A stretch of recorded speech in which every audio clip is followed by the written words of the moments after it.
Now, I've been covering reports that a US vessel near Yemen has been hit by a missile strike, raising the levels of tension, of course, in the Middle East. So what impact could this have on the UK's economy? Well, I'm joined now by GBNews' economics and business editor Liam Halligan with On the Money.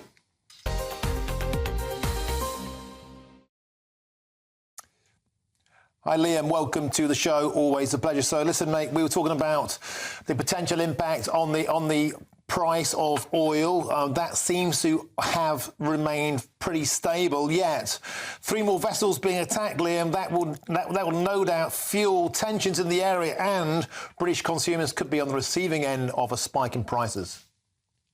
Martin, a lot of these geopolitical developments in far-flung places, the Red Sea, the Persian Gulf, the Straits of Hormuz, it all sounds a bit arcane, doesn't it? But it absolutely impacts the price of oil when we fill up our cars and vans on the forecourt with petrol and diesel. It absolutely impacts the price of pretty much everything that we buy, given the importance of global trade. Most of the attacks we've seen have been in the Red Sea. The Red Sea links the Middle East with Europe via the Suez Canal into the Mediterranean and onto European and Western markets more generally. And that Suez Canal accounts for around 10% of the world's oil supplies.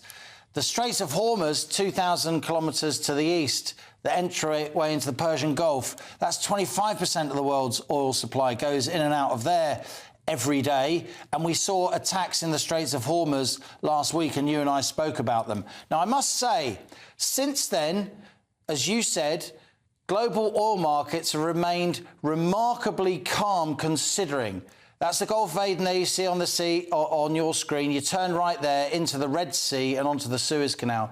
But global oil markets have remained relatively calm. We've seen an increase of like 4, 5, 6% in the price of oil from the low 70s to around $80 a barrel. That on its own will lead to an increase in petrol and diesel prices, but not anything that is going to really frighten the horses.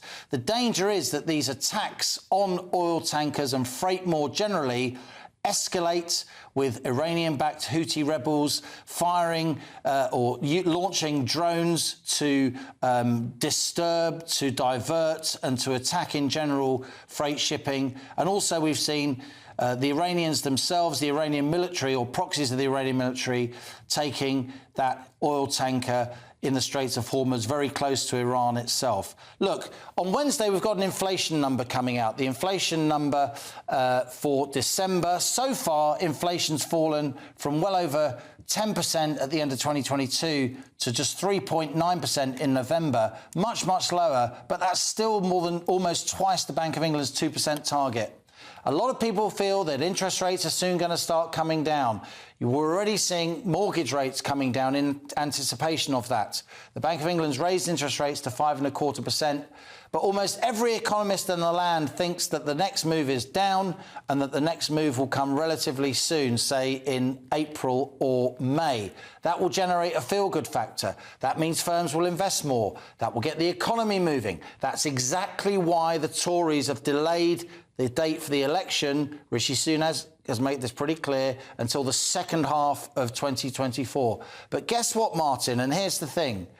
If these attacks on these oil tankers and freight tankers more generally, going through the Red Sea, and particularly going in and out of the Straits of Hormuz, if those attacks escalate, and we see higher oil prices, and we see higher prices for all components that come from Asia to the West, because boats have to divert around the whole of Africa rather than going through the Suez Canal, we will get more inflation. The general downward trend in inflation that we've seen in recent months, that we've all welcomed so much, will be reversed.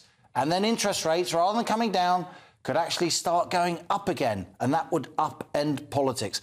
I'm not saying for a minute it will definitely happen. I'm not saying for a minute it's even very, very likely, but it's definitely possible.